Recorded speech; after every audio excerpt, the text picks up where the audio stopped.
Guys, it is episode 3 of What If? Daryl, can you believe it? Yeah, I think I can believe it.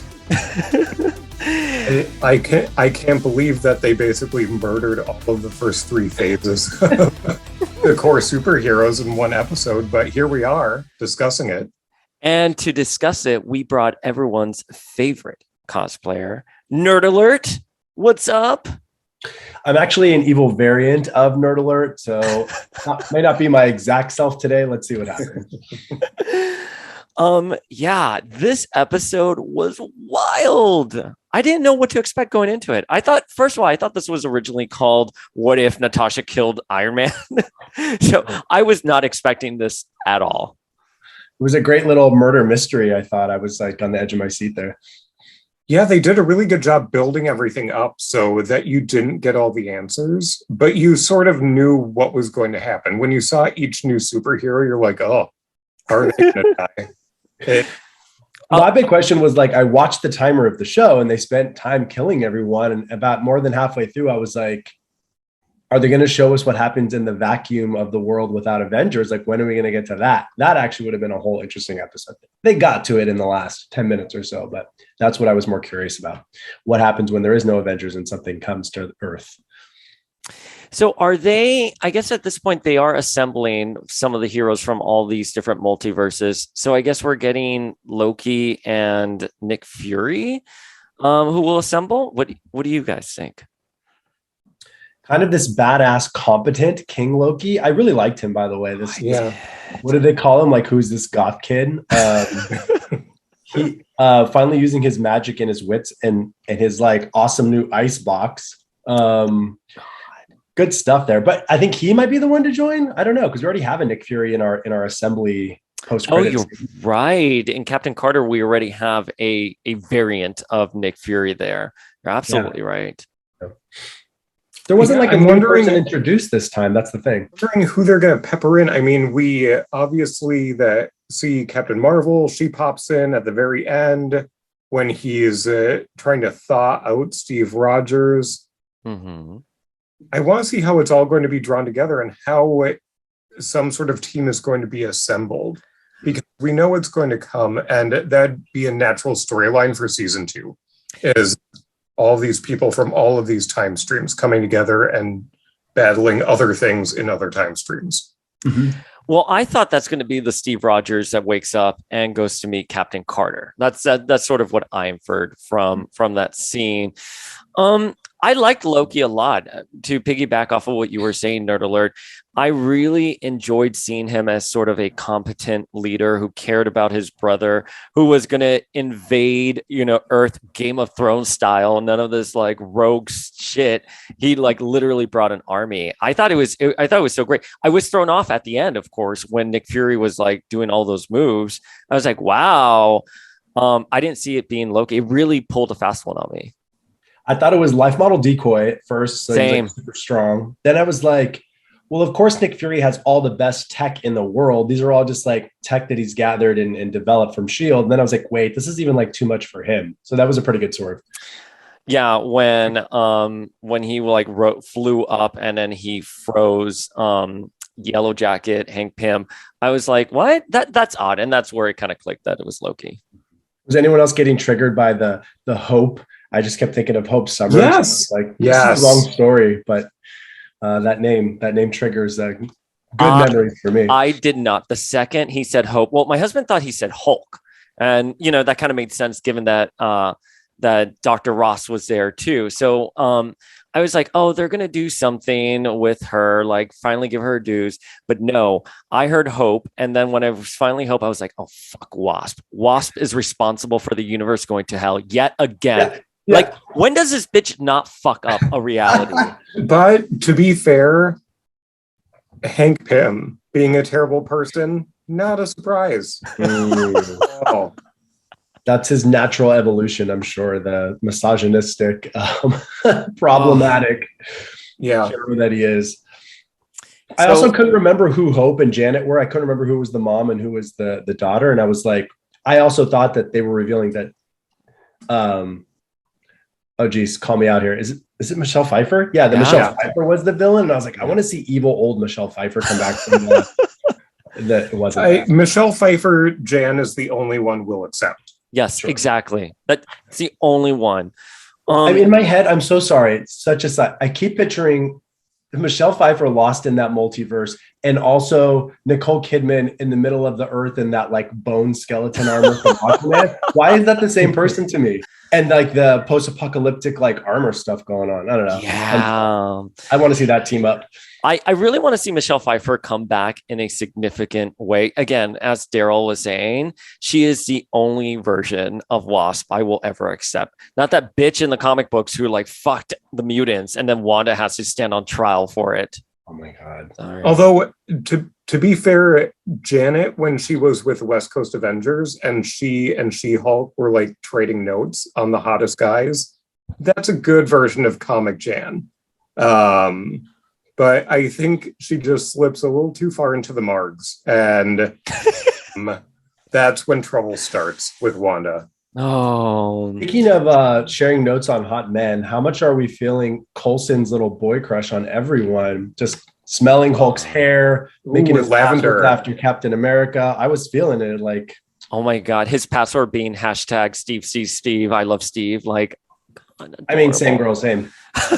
I know, like now my password has leaked on the internet. Thank you, Marvel.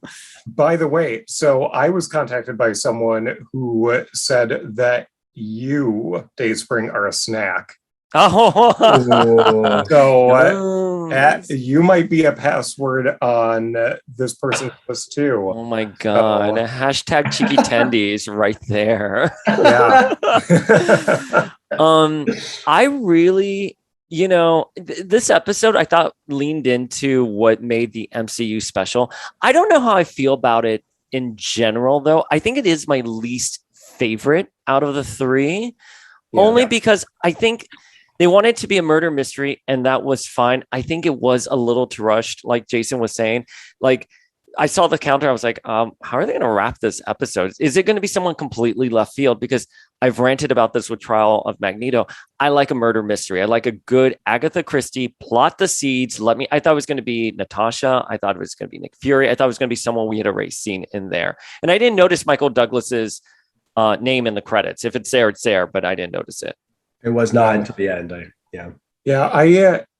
If you want to do a good murder mystery, there needs to be a twist. And I felt that there wasn't that much of a twist. Like, it was pretty straight up. Like, when it was revealed and it was a villain or a villainous character that we weren't expecting really to be a villain, but I don't think anyone would be mad at that reveal.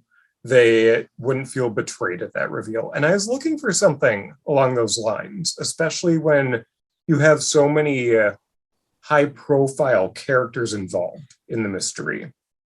Yeah, I mean, it's just let's think of the first two episodes. You had Agent Carter becoming Captain Carter. You had T'Challa becoming Star-Lord. Those were like seismic shifts. They were great. This one was just like, okay, like Yellow Jacket, who everyone forgot about, decided to go kill all the Avengers. And you're like, well, why? Like, okay, so Hope wanted to become a agent of S.H.I.E.L.D. She died on mission. I don't know if how she died was a reference to something. I'm forgetting where she did, but I Googled it quickly. I didn't see anything. So people at home, if it is, you can DM us. But I was just like, why not kill Nick Fury? I don't know why you're killing all these innocent people. It didn't make any sense. Add up. It didn't add up. And also they threw at us that Hope was an agent of S.H.I.E.L.D. Then they threw at us in the same sentence she was killed by S.H.I.E.L.D. and then on a mission. And then they threw in that her husband was upset and he wanted revenge. It was like, it was too much to process. And I don't think the payoff was there. I liked seeing him, like he is, and the costume was cool and everything, but oh yeah, I don't think it like went back and we're like, oh, of course, that's why he's killing all of them. They didn't connect those dots well enough. Yeah. I just needed a little bit more of a leap with that. And I thought some of the things were great. I like, Thor dying and, Tony dying. I was genuinely shocked. I was like, oh, okay. I accept this. I'm invested. I was invested when I thought it was a Natasha story. How about that? Mm-hmm. And then when it kind of shifted gears when she died, I was like, okay, where are we going with this? But I thought other than that, I thought the episode was solid. Again, it's not like my most favorite, but I thought the voice acting was good. I think, the characters. Ooh, so really wait, the shined. voice acting Yeah. quickly. Yeah, let's go. At first, I was like, Natasha sounds so weird. And then by the middle of the episode, I was like, but it is her. And I was like, the voice acting was so good. I was like, okay, no, she did come back and do this despite all this weird like drama and tension between No, her she and Marvel. didn't. But it wasn't her. It wasn't her. No, it was Lake Bell. Yeah. And it went back and forth for me. At times I did think it was her, and other times I didn't. I knew it wasn't her because of all that Disney drama. Yeah. I think it's the same thing I felt in the first episode with Chris Evans and Steve Rogers, where you're like, is that him? That could possibly be him. Am I just not connecting it because it's animation and I'm used to seeing him live action? So I totally get it. It wasn't. And on a different note, what is his name? Bruce Banner. Hulk. Oh my God. What's his name? Mark Ruffalo. Mark Ruffalo. I was like, wow, that's a really bad impersonation of Mark Ruffalo. Like a characterization of him. And I was like, no, but that really was him. So I keep getting thrown off by the voices, I think, both ways. The only good voice that I was like, oh, that's definitely him was Batista, but it wasn't Batista. It wasn't Drax. It was someone else. I was like, whoa, if I was Batista, I'd be like, just tell me when the next episode's. I'm there. I'm available, because like he could get replaced by that guy. Yeah. I agree. I think this is the weakest episode so far, but I also am putting it into perspective in terms of the year 2021, where we are getting the most Marvel content of any year ever in terms of TV and movies. Because I think the most we ever got was 4 movies in a year. And that's what one movie is less than one season of a TV show. So we're getting so much Marvel that it makes sense that there would be some misses. And I think this was a slight miss. Yeah. It felt so jam-packed, especially like at the end with Steve Rogers. And then I forgot about this because it was so stuffed. Then Captain Marvel shows up. And I'm just like, why is she there? Maybe if it's part of a larger narrative, great, I stand corrected. But the episode on its own, just it fell a little short for me. But that being said, though, this falling short to me is still light years better than other content out there. So we just have to be hypercritical. True. It's a testament to the first 2 episodes, I think. Yeah. And the shots of the Watcher just in the desert, in the night sky, I thought was so beautiful. It was just so eerie and beautiful. And I was just, I dug the vibe. I dug the vibe of the episode, and the graveyard in San Francisco. So much. Yeah, I thought that they would have held this sort of episode for like more near Halloween. This struck me as like a murder mystery sort of vibe, but I think they are playing into a larger narrative where it needed to be episode 3. And zombies are coming. Maybe we're saving zombies for Halloween. Yeah. And I don't think it's one of those series where you can switch the episodes around and it would still make sense. I think it's still a Marvel property where there's a sequence to everything and you need to watch it all in order. Yeah. I agree wholeheartedly with that. We got the surprises in terms of the reveals, and maybe this is the last time we sort of see that core group of original Avengers. And at this point, I think I'm okay with it. I think they had their decade in the sun, and this is a fitting way to give a nod towards that, but then still propel the narrative forward with phase 4. I really like Jeremy Renner in this episode, by the way, sidebar. Yeah. I like the look for Hawkeye. I was feeling it.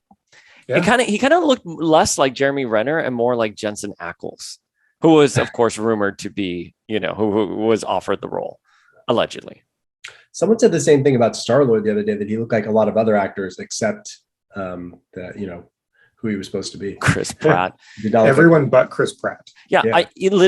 I'm still so angry about that. Like, it was literally like a 1-word thing. They couldn't get Chris Pratt to just say 1 word in a Zoom, or just use unused footage, like just for him to say it. Like, it could have been anything. I don't understand. Do we even know what the next episode is? No. Is it Evil Doctor Strange? That's what I thought was coming, but they've been playing the titles of the episodes very close to the vest with this, which surprises me because they only teased the images of Nick Fury and Natasha, I think yesterday, Disney Yeah. Plus accounts on social media. So I'm surprised they're not trying to get more hype around this, because I feel that it plays such a big role that we don't know yet, that what happens here and the ideas we're being exposed to actually matter. Well, Yeah. I'll say this too. A lot of the publicity and promotions were Captain Carter. It was Star-Lord, Black Panther Star-Lord, and the zombie stuff, which we know is going to be a whole episode. But there's still, more than half a season. We have no idea what those episodes are about. And I don't think we've seen any of that footage in any of the trailers yet. So I think going from here on out, with the exception of maybe a single episode, it's all going to be a mystery.